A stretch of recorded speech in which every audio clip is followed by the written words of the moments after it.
dia a todos vocês que nos acompanham pela rede social, web TV. Hoje iremos falar sobre São Paulo Apóstolo. Mas antes de começarmos a falar, vou pedir aquele pedido de sempre. Dê o seu like. Dá ali o dedinho para cima ali. Vai esperando, ajudando com a gente para que a gente possa ir melhorando cada vez mais, tendo mais participantes nesse encontro com Jesus, do nosso programa Igreja em Ação. E uma coisa muito difícil para nós é falar sobre São Paulo. Tudo que se refere a Paulo exala a espiritualidade. Em todos os seus momentos, desde a sua infância até a idade madura, tanta coisa que passou e que fica um pouco difícil. Eu vou tentar, de uma forma bastante sucinta, mostrar como foi o encontro de Paulo com Jesus. Mas antes de mostrar qual seria necessário que fizéssemos uma pequena introdução a respeito de Paulo. Muitos conhecem, já participaram de diversos cursos a respeito de São Paulo, mas quem participou vai entender que nunca é demais reviver e recordar o que foi falado. Paulo nasceu em Tarso, na Cilícia, hoje é uma região da Turquia, e nasceu no ano 5 da nossa era cristã. Era filho de uma família judaica da tribo de Benjamim, e ele recebeu o nome de Saulo, que vem do hebreu. Mais tarde, depois da conversão e do batismo, ele alterou o nome para Paulo. Paulo vem do latim. Os primeiros anos de vida de Paulo, ele passou no meio da comunidade judaica e frequentou a escola da sinagoga. O antigo costume judeu era ensinar as crianças algum trabalho útil. Então, Saulo tornou-se tecelão. Paulo, quando adolescente, ele familiarizou-se profundamente com a religião e a cultura hebraica. Nessa época ele estava em Jerusalém e estudou no Templo de Salomão. Ali no Templo de Salomão, ele foi membro de uma seita ortodoxa dos fariseus e durante 5 anos ele foi educado como discípulo de Gamaliel, um rabino influente de muito renome. Para nós que já lemos a Bíblia e já vimos acompanhando, nós vamos recordar que Gamaliel foi daquele rabino muito importante, que quando Pedro foi preso, que estava pregando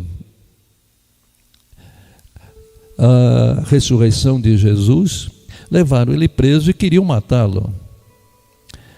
E foi na hora, dentro daqueles doutores da lei, aqueles rabinos fariseus, que Gamaliel levantou e falou uma coisa muito importante.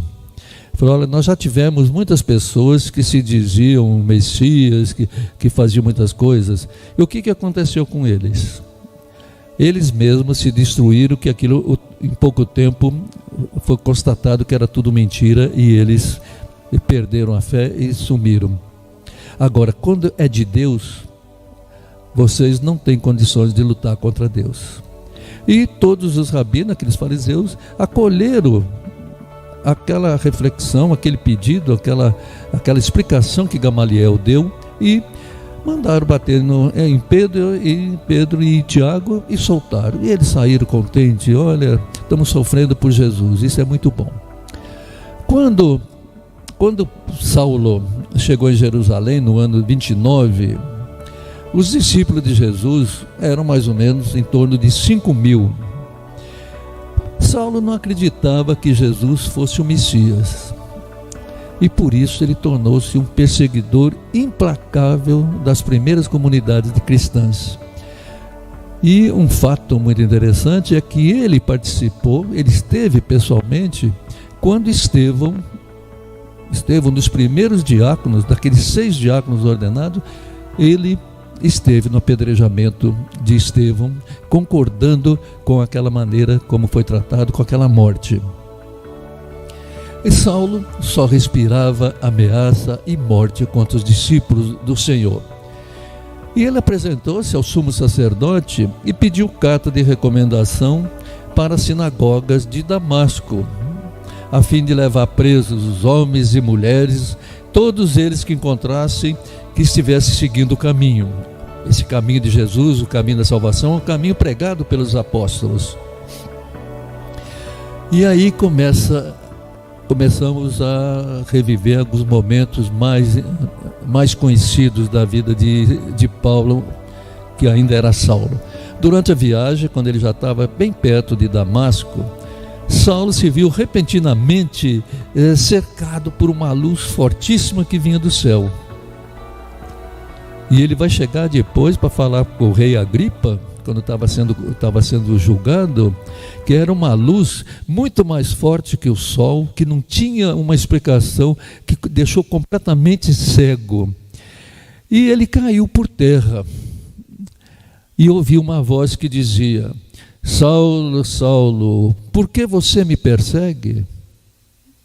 E Saulo responde: quem és tu, Senhor? E a voz respondeu: eu sou Jesus, a quem você está perseguindo. Agora levante-se, entre na cidade e ali dirão a você o que você deve fazer. Isso foi a mensagem recebida. E ali, se nós aprofundarmos um pouquinho no livro Atos dos Apóstolos, no capítulo 9, nós vamos encontrar toda a descrição que quando levam ele para a cidade, e também vai relatar o encontro com Ananias. Ananias, que foi um discípulo que o Senhor apareceu para ele em visão, dizendo: Ananias. E Ananias respondeu: aqui estou, Senhor. E o Senhor disse: prepare-se e vá até a rua, que é chamada Rua Direita, e procure na casa de Judas um homem chamado Saulo, apelidado Saulo de Tarso. Ele está rezando e acaba de ter uma visão. E essa visão, ele viu um homem chamado Ananias, que impôs as mãos sobre ele e ele recuperou a vista. E Ananias ficou temeroso. Ananias falou: Senhor, esse homem, a fama dele já chegou aqui entre nós. Ele é um perseguidor de cristãos, ele está com carta de recomendação para prender homens e mulheres que seguem aqui. E Jesus fala: olha, vá e faça, porque eu vou mostrar para ele o que ele vai sofrer e o que ele vai fazer para poder mostrar o caminho do Evangelho. E ele vai. E logo depois, Ananias chegou e vai: meu irmão, eu vim aqui a pedido do Senhor, a quem você já viu numa visão. E ele ali impõe as mãos sobre Paulo,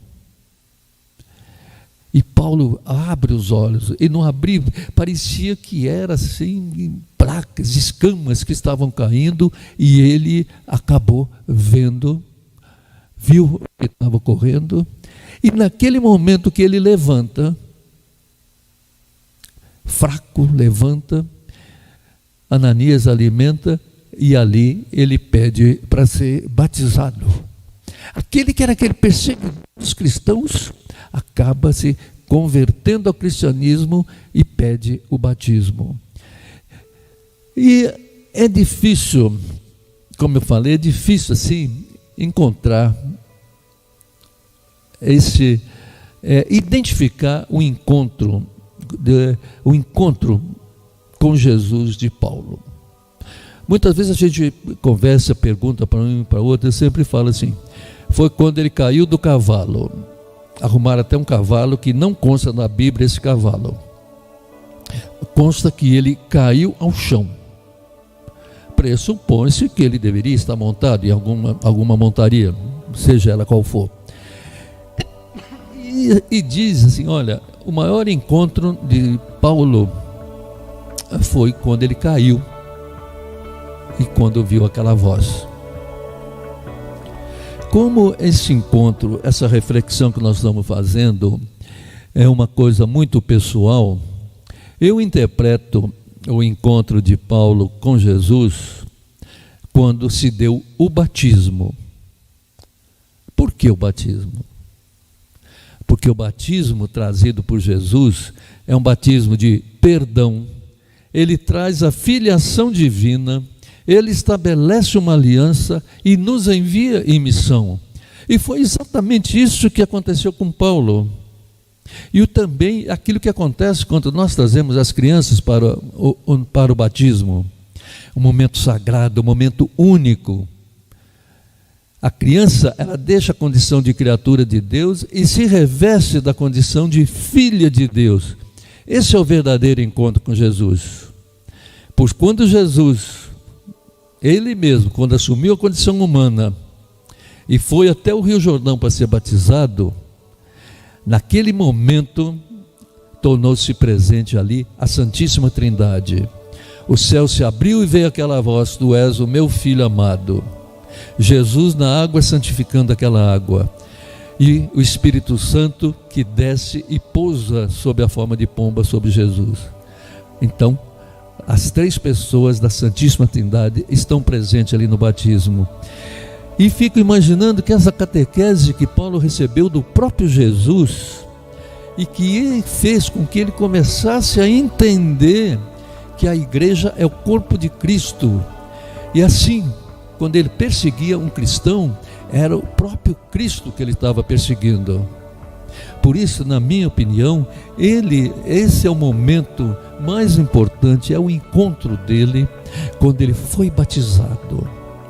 Porque a conversão, ela vai acontecendo. Pelo exemplo de um, exemplo de outro, a pessoa vê, olha, como que é tão bom ver aquela pessoa ali na igreja também, vamos seguir. E às vezes nós perguntamos: você é batizado? Não. Você quer ser batizado? Não, eu vou pensar ainda. Mas você não disse que se converteu? Sim, eu estou vendo o exemplo, eu quero seguir aquele exemplo.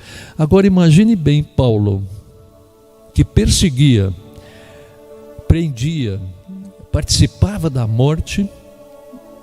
Ele recebeu uma catequese. E uma catequese não foi com um catequista, um grupo de catequistas, foi do próprio Jesus, do próprio Senhor, que naquela visão que mostrou, ele conseguiu ver toda a vida de Jesus, ele conseguiu ver tudo aquilo e passa a defender ardorosamente a igreja, passa a defender ardorosamente o cristianismo e dando depoimento, arriscando a sua vida. E a missão, Paulo se tornou filho de Deus com o batismo. Deixou aquela condição de criatura e se tornou filho de Deus.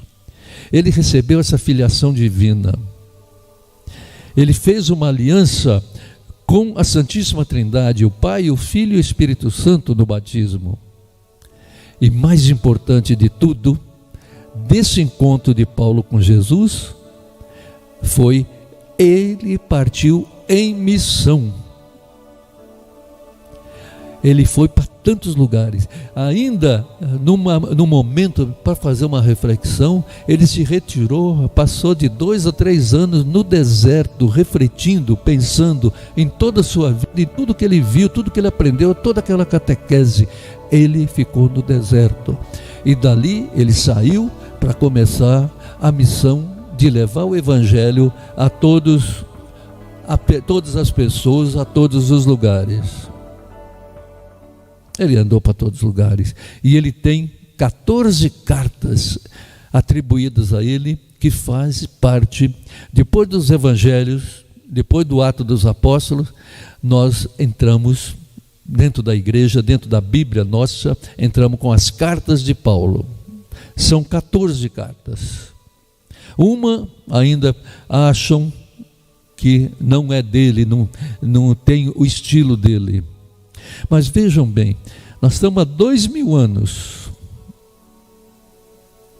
Em vez de nós nos preocuparmos em seguir o ensinamento de Jesus, enquanto nós não nos preocupamos com o próximo, com o nosso irmão, conosco mesmo, não, nós estamos preocupados os doutores, os sábios do nosso tempo, dessa idade, do século XXI, estão preocupados em falar que aquela carta não foi Paulo que escreveu. E por que não falar das cartas que ele escreveu? Uma das primeiras cartas que ele escreveu, São Paulo aos Romanos. Paulo não conhecia os cristãos de Roma. Sua missão é anunciar a boa notícia que Deus revela ao mundo, enviando Jesus Cristo para libertar os homens e instaurar o seu reino. A originalidade da missão de Paulo é conduzir os pagãos à obediência da fé, ou seja, a uma submissão livre que os faz viver de acordo com a vontade de Deus manifestada em Jesus Cristo. Então, essa obediência da fé, essa submissão livre, eu tenho plena liberdade de seguir a Jesus Cristo, a obedecer aos seus mandamentos. E os mandamentos de Jesus foram tão simples, foram só 2: amar a Deus e amar o próximo como a você mesmo. Muito simples e tão difícil para nós. Logo depois dos Romanos, ele escreveu, para os Coríntios, escreveu 2 cartas. A primeira carta, Paulo salienta o aspecto da unidade, que é um dos temas fundamentais da carta. O único Senhor das igrejas é Jesus Cristo. A evangelização da comunidade de Corinto foi completa. Ela recebeu a riqueza do Evangelho e da sabedoria da vida cristã. E a sabedoria é um outro tema muito importante nessa carta de São Paulo aos Coríntios, nessa primeira carta. E aí sobra apenas uma coisa para aquela comunidade: padres são mortos, cristãos são presos, são martirizados nesse mundo todo. Escolas e mais escolas são proibidas de manter um crucifixo. Tudo pela vontade, pelo desejo de algumas pessoas que se intitulam mais sábios e com leis acabam proibindo essa manifestação. E Corinto teve esse problema, essa vantagem toda dessa submissão livre, de poder perseverar no testemunho de Jesus Cristo até o fim. A segunda carta aos Coríntios, ele relata nas cartas o companheiro que ele arrumou na segunda e na terceira viagem, que foi Timóteo, e que ele mantém uma ligação, Timóteo foi aquele que teve a ligação de Paulo com todas as comunidades. Paulo, na carta, ele relata toda a perseguição e o medo que ele sentiu da morte próxima. Ele teve a experiência da intromissão e da rejeição, até mesmo por parte das comunidades que ele havia fundado.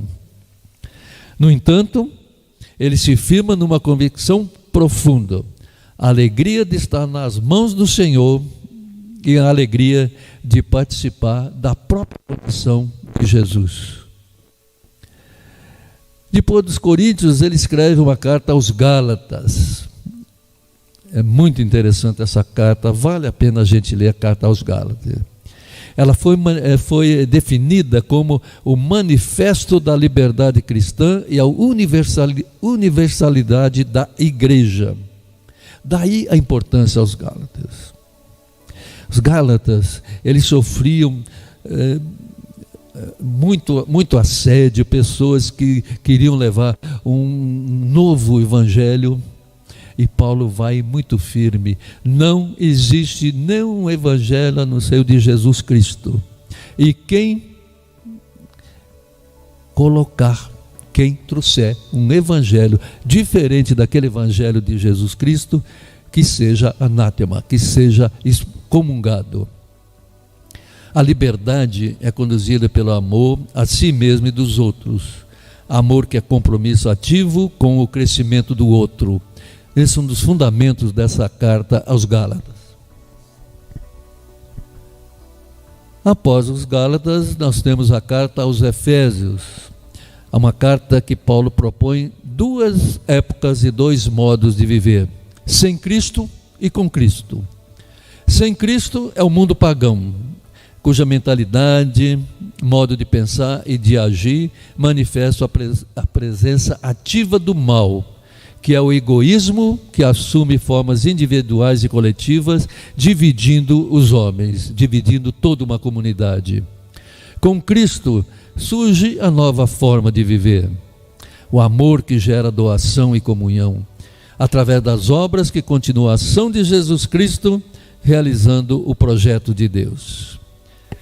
E Jesus Cristo foi a maior obra do projeto de Deus, que mandou para assumir a condição do homem, para resgatar o homem do seu pecado. A nova forma de viver, porém, é graça de Deus que já foi dado aos homens mediante o testemunho de Jesus Cristo.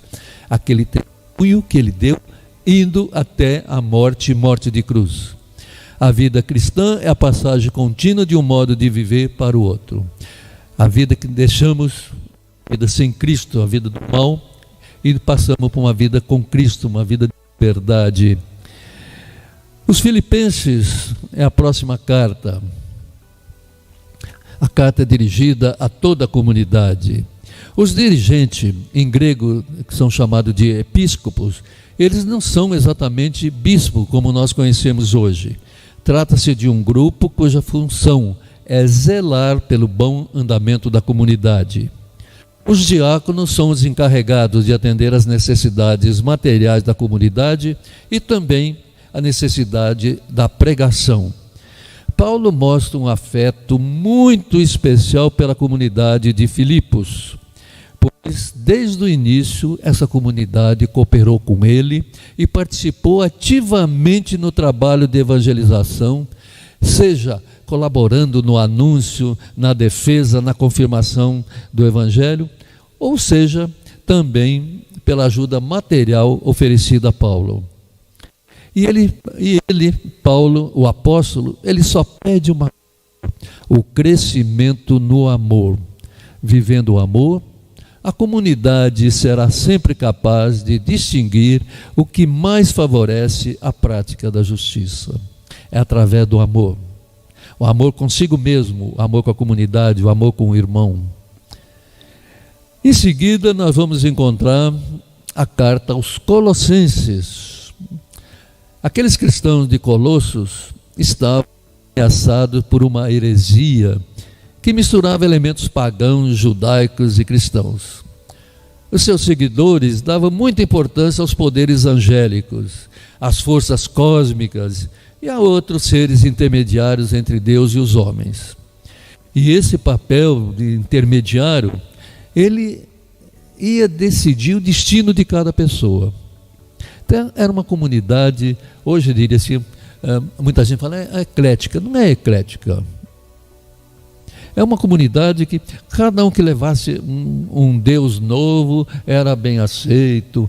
Nós vamos encontrar o profeta Elias do Antigo Testamento falando sobre os Baals, que eram aqueles deuses que eles tinham. E Paulo, ele vem ali e pede o que é mais necessário para essa situação que os colossenses estão vivendo. A vontade de Deus se manifestou na vida e na ação de Jesus Cristo.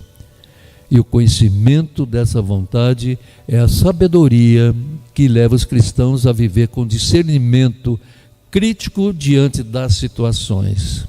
Analisar criticamente e ver realmente o que é mais interessante que nos leva para aquele caminho de fé, aquele caminho correto que foi tão ensinado pelo Evangelho. Esse discernimento capacita-os, fortalece a toda aquela comunidade de Colossos para resistir ativamente ao que é possível enfrentar e passivamente ao que é inevitável suportar. Que muitas vezes nós pedimos, até hoje, nós pedimos a ajuda para Deus. Nos ajude a passar, nos ajude a enfrentar essas dificuldades que nós estamos passando. Me dê força para enfrentar e me dê discernimento para poder entender aquilo que eu não consigo. Até hoje nós aproveitamos esse ensinamento que foi dado aos Colossenses e utilizamos na nossa vida.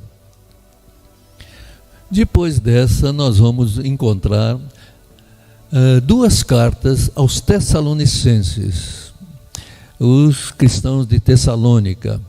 E Paulo propõe atitudes fundamentais de um agente pastoral. Nesse momento, ele é um agente pastoral.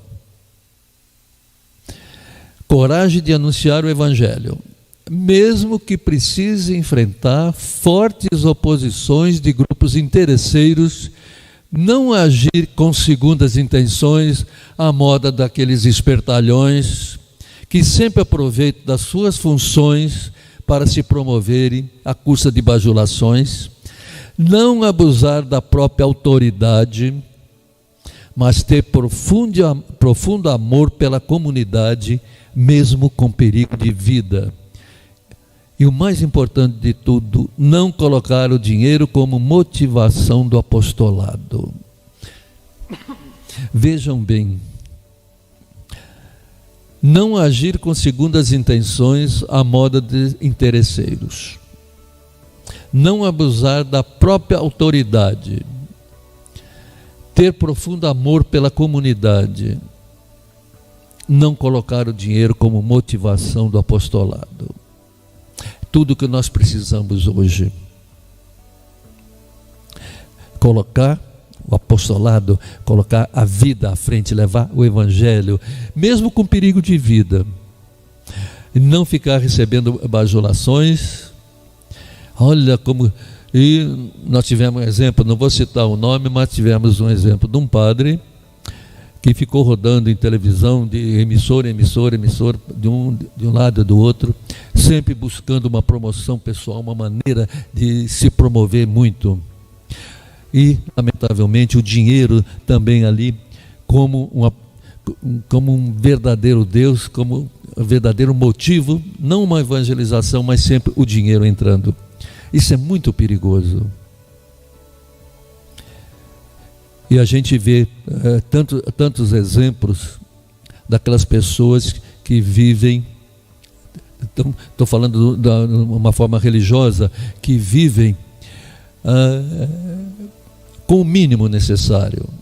Nós encontramos os franciscanos, por exemplo, nós somos numa paróquia franciscana, olhamos ali, ele tem um símbolo, um cordão amarrado na cintura, obediência, castidade e pobreza.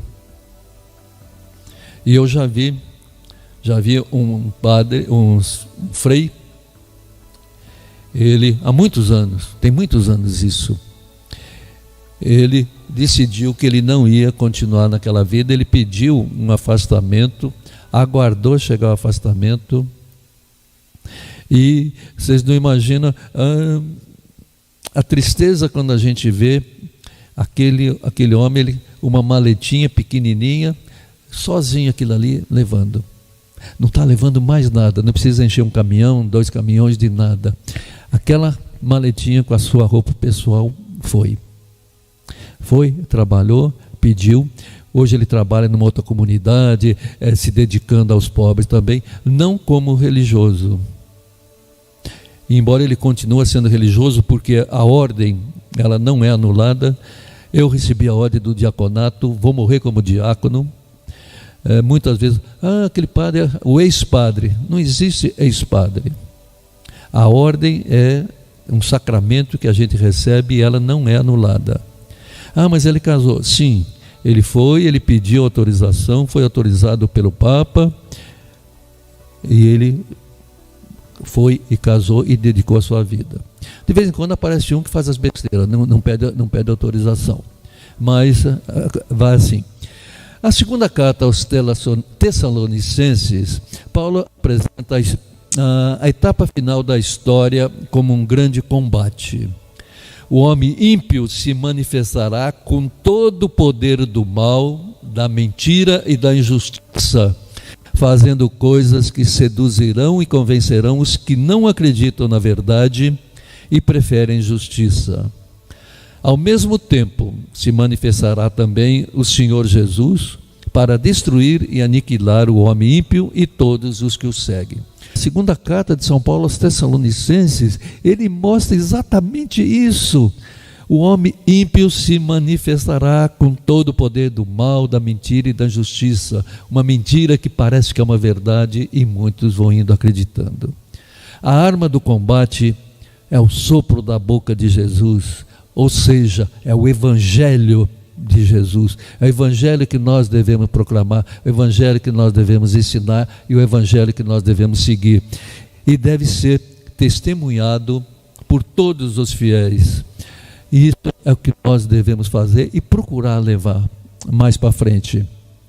Depois dos Tessalonicenses, nós vamos contar mais duas cartas. Essas aqui são chamadas cartas pastorais, porque não são dirigidas a uma comunidade, mas são cartas pessoais. Duas cartas são para Timóteo, aquele que foi companheiro de Paulo e que Paulo foi o intermediário. Na primeira carta a Timóteo, ela tem uma importância muito grande, porque ela é um testemunho histórico sobre a organização eclesiástica. Paulo insiste para que Timóteo desempenhe com firmeza e coragem a função que recebeu de Cristo mediante a imposição das mãos, ou seja, a ordenação. E exorta Timóteo a tornar-se anunciador e defensor da verdade, a organizar o culto e a ser pastor, dirigindo a comunidade na diversidade dos grupos. Na segunda carta a Timóteo, aí vem um belo testemunho sobre a relação que cresceu dentro de uma solidariedade da missão. Preso e prestes a enfrentar o martírio, Paulo procura estimular o seu companheiro de viagem que tinha deixado, Timóteo, convidando Timóteo a reviver o dom que ele recebeu quando foi ordenado para a missão. Se for ordenado para a missão, siga todos aqueles mandamentos, aquele que foi a obra de Jesus deixou. Essa missão, o que é? Testemunhar o Evangelho. Isso pode levar a testemunha ao mesmo destino de Jesus, ou seja, até a morte.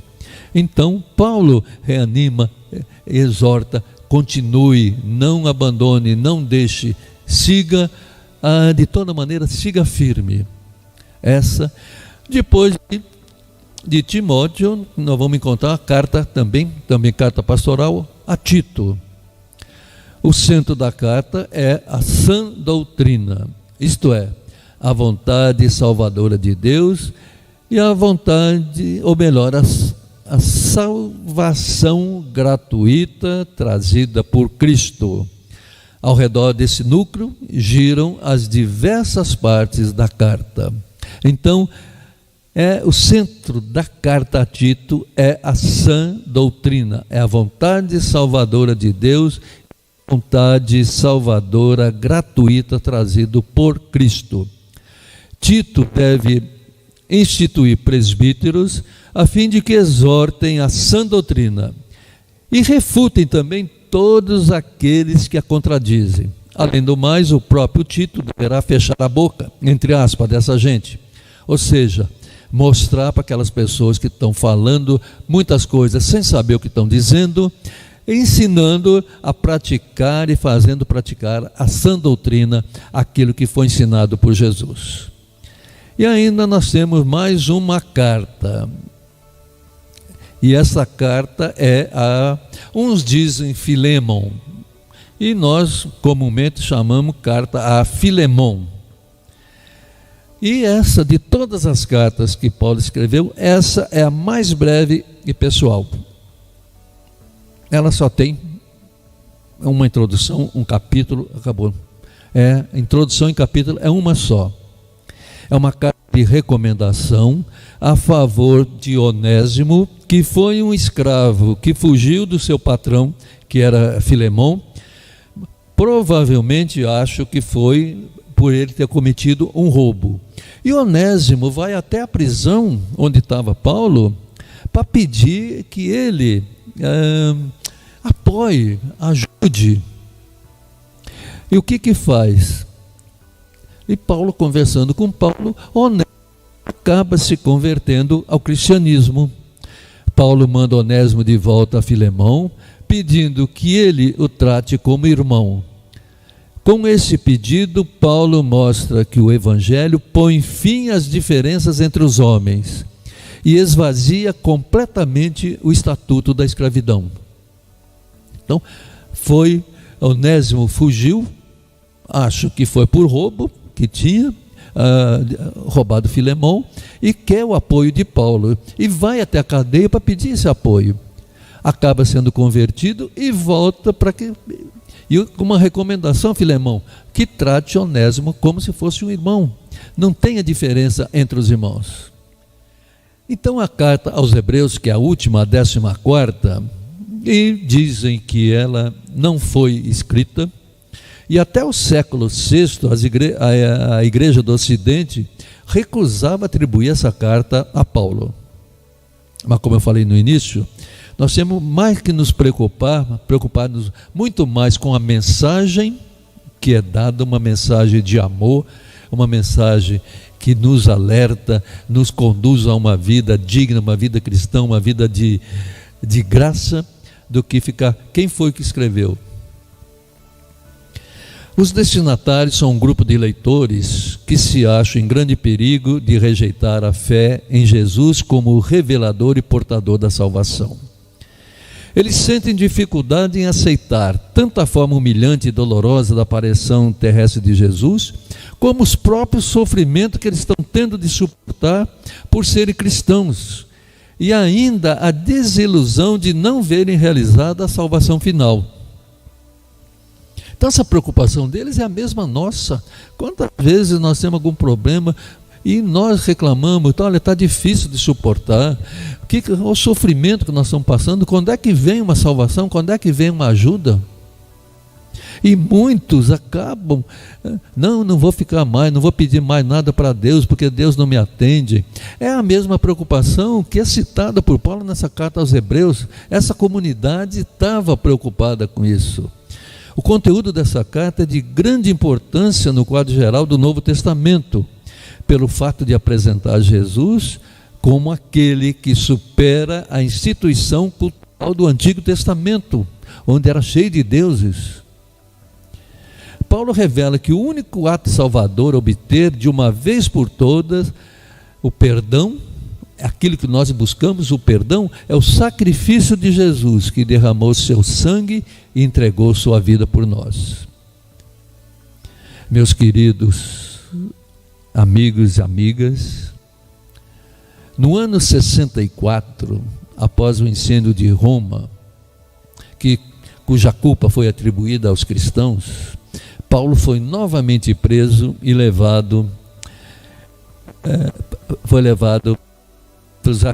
foi preso aos arredores de Roma. E no ano de 67, 3 anos depois, ele foi decapitado. Mas vejam, a morte de Paulo não destruiu toda a orientação, toda a sua vida de pregação, tudo o que ele fez. Olha o que Paulo fez. Ele foi um fariseu, foi romano, ele foi um fabricante de tendas, ele foi um missionário, ele foi um fundador de comunidade. Acima de tudo, e mais importante de tudo, ele foi um apóstolo de Jesus Cristo. Ele não fazia parte daqueles 12 apóstolos, mas ele foi apóstolo pela catequese que ele recebeu do próprio Jesus. Quando vê aquela luz que inundou, que deixou-lhe cego, aquela cegueira, e que depois ele foi batizado, que deu-se o verdadeiro encontro, porque ele assumiu a condição de filho de Deus, aceitou aquela filiação divina, ele aceitou levar a mensagem em missão. E aí é onde eu coloco a minha posição.